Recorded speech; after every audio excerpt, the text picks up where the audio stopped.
தோழர்களே, தமிழ் அரசியல் உலகில்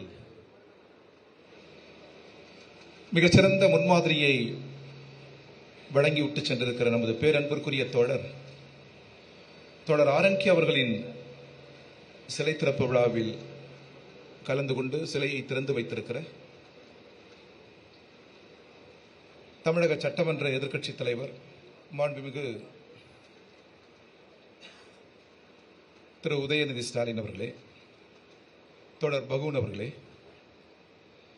என்னுடன் வருகை புரிந்திருக்கிற கட்சியினுடைய மாவட்ட செயலாளர் வேம்புலி, மூத்த தோழர்கள் சம்பத், எம்.எஸ். மூர்த்தி உள்ளிட்ட தோழர்களே, திமுக நிர்வாகிகளே, தாய்மார்களே, சகோதரிகளே, அனைவருக்கும் கரங்குப்பி நான் வணக்கத்தை தெரிவித்துக் கொள்கிறேன். தோழர் பகூன் ஒரு 8-10 ஆண்டுகளாக எனக்கு பழக்கம். அவர்கள் நாடகங்கள்,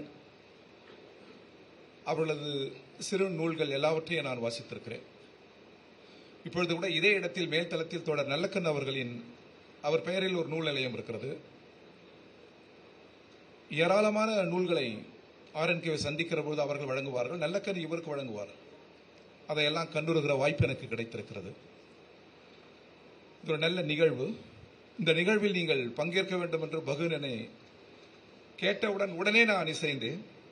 பிறகு நம்முடைய சகோதரர், எங்கள் பகுதியில் இருக்கிற முன்னாள் சட்டமன்ற உறுப்பினர் தோழர் சேகர் அவர்கள், இந்த நிகழ்வுக்கு நீங்கள் வருவீர்களா என்று என்னை கேட்டார். நான் அறிவித்து சொன்னேன், இப்போது ஒரு கேள்வியே நீங்கள் கேட்கக்கூடாது.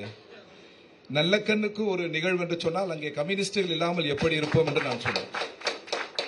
இல்லை, முதல் நமது சட்டமன்ற எதிர்க்கட்சி தலைவர் வருகிறார் என்று அவர் தயங்கியபடி சொன்னார். அதனால் என்ன? அன்றைக்கும் சொல்கிறோம், இன்றைக்கும் சொல்கிறோம், அரசியலில் ஏற்ற இறக்கங்கள் இருக்கும், நிலைப்பாடுகள் மாறுபடலாம். அன்றைக்கும் இன்றைக்கும் சொல்கிறோம், திராவிட முன்னேற்ற கழகம், அண்ணா திராவிட முன்னேற்ற கழகம், தாவேகா போன்ற இயக்கங்கள் எல்லாம் ஜனநாயக இயக்கமாக தான் கம்யூனிஸ்ட் பேர் இயக்கம் பார்க்கிறது என்பதை நான் பலமுறை சொல்லியிருக்கிறேன். எங்களுக்கு ஒரே ஒரு பகை முரண் RSS, பிஜேபி. சமரசம் இல்லாமல் அரசியல் போர்க்களத்தில் அவர்களை வீழ்த்துவதற்கு நாங்கள் துடிக்கிறோம். இதை நாங்கள் அவர்கள் மீது கூட வெறுப்பு அரசியல் எங்களுக்கு இல்லை, அவதூறு அரசியல் எங்களுக்கு இல்லை. பண்பு தவறி அவர்களை பற்றி சிந்திப்பது கூட இல்லை. நாம் அரசியல் தான். பன்முகம், நாடாளுமன்ற ஜனநாயகம், சட்டத்தின் ஆட்சி முறை அவர்கள் நெருக்கடிக்குள்ளாக்கி விட்டார்கள். எனவே அவர்களை வீழ்த்த துடிக்கிறோம். இதில் எங்களுக்கு திராவிட கழகத்திற்கும் கம்யூனிஸ்ட் பேரியக்கத்திற்கும் நீண்ட நெடுங்கால உறவுகள் இருக்கிறது, கொள்கை உறவுகள் இருக்கிறது. தந்தை பெரியாரை எப்படி கடந்து செல்ல முடியும்? டாக்டர் கலைஞரை எப்படி கடந்து செல்ல முடியும்? முன்னாள் முதல்வர் சகோதரர் ஸ்டாலின் அவர்களை எப்படி கடந்து செல்ல முடியும்? திராவிட இயக்கம், கம்யூனிஸ்ட் இயக்கங்களை எப்படி கடந்து செல்ல முடியும்? அதே போன்று கம்யூனிஸ்ட் இயக்கங்களை திராவிட இயக்கங்களை எப்படி கடந்து செல்ல முடியும்? ஒன்று ஒன்றால் நிரம்ப வேண்டும். இரண்டு மனிதர்களை மறக்கவே முடியாது. ஒன்று தந்தை பெரியார், இன்னொன்று டாக்டர் கலைஞர். கம்யூனிஸ்ட் இயக்க வரலாற்றில் இந்த மனிதர்களை ஒருபோதும் நாங்கள் மறக்க மாட்டோம். பெரியார் தான் சொன்னார், கருப்பு சிவப்பு கொடியேன், அதற்கு விளக்கம் அளித்தார். கருப்பு இருள் இருக்கிறது, அறியாமை இருக்கிறது, மூட நம்பிக்கை இருக்கிறது, ஜாதிய பாகுபாடுகள் இருக்கிறது. இது வீழ வேண்டும் என்று சொன்னால் ரத்தம் சிந்தி நாம் பாடுபட்டாக வேண்டும். இது வீழ்ந்தவுடன் கருப்பு இயல்பிலேயே மறைந்துவிடும். இந்த கொடி முழுவதும் சிவப்பாகவே இருக்கும், அது உலகம் முழுவதும் பறக்கும் என்று சொன்னவர் தந்தை பெரியார். இவரை நாங்கள் எப்படி கடந்து செல்வோம்? இதை சொல்லி முடிக்கிறேன். அதுபோன்று டாக்டர் கலைஞர். சோவியத் யூனியன் வீழ்ந்தது. அன்றைக்கு இருந்த பிரபலமான தலைவர், பெயர் சொல்வதில் தவறு என்று நினைக்கிறேன், நீங்கள் அனுமதிக்க வேண்டும், சகோதரி ஜெயலலிதா.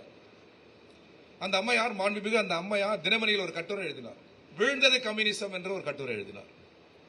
அத்தோடு முடிந்தது என்று அவர் எழுதினார். எனக்கே பேர் அதிர்ச்சி. இதுபோல் குரல் அமெரிக்காவிலிருந்து வரமல்லவா, தமிழ் மண்ணிலிருந்து வருகிறது என்று நாங்கள் எல்லாம் அப்போது அதிர்ந்தோம். அதை படித்து மறுநாள் 2-3 தினங்கள் கழித்து ஒரு கட்டுரை முரசொலியில் வருகிறது. வீழ்ந்தது கம்யூனிசம் அல்ல, அது தற்காலிக வீழ்ச்சி, அது மீண்டெழும் உலகை வெல்லும் என்று டாக்டர் கலைஞர் எழுதினார் முரசொலியில். இதையெல்லாம் எப்படி நாங்கள் கடந்து செல்ல முடியும்?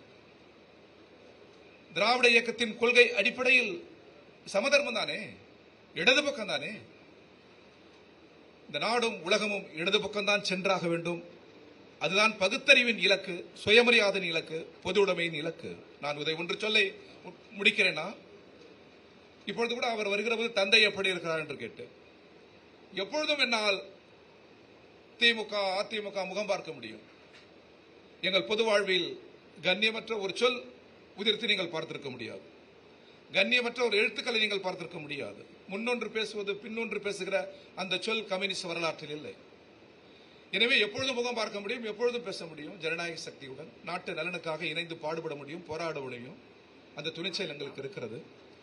ஆனால் நான் ஒன்றை சொல்ல நீங்கள் அனுமதிக்க வேண்டும். நிலவுகிற இந்த சமூகம் நமக்கு உடன்பாடு இல்லை. இவ்வளவு புத்தகங்கள் இருக்கிறது, படித்திருக்கிறோம், அறிவில் சிறந்தவர்களை வீற்றிருக்கிறார்கள். இந்த சமூகம் நமக்கு உடன்பாடா? இது முதலாளிகளின் சமூகம், முதலாளித்துவ சமூகம். 40 கோடி பேர் உழைப்பதை 4 பேர் தன் மடியில் வைத்திருக்கிறார். அது தேசத்தின் மடியில் அமர வேண்டும் என்று நாங்கள் சொல்கிறோம். இதான் கொள்கை சண்டை நடைபெற்றுக் கொண்டே இருக்கிறது.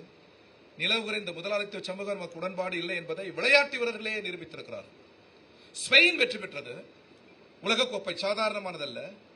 ஸ்பெயின் தேச கொடியை ஏந்துவதற்கு மாறாக அவர்கள் பாலசனத்தின் விடுதலை கொடியை ஏந்தி உலகுக்கு ஒரு புதிய செய்தியை சொல்லியிருக்கிறார். எனவே உலகமே இடது பக்கம் திரும்புகிறது, இடது சிந்தனையால் நிரம்புகிறது.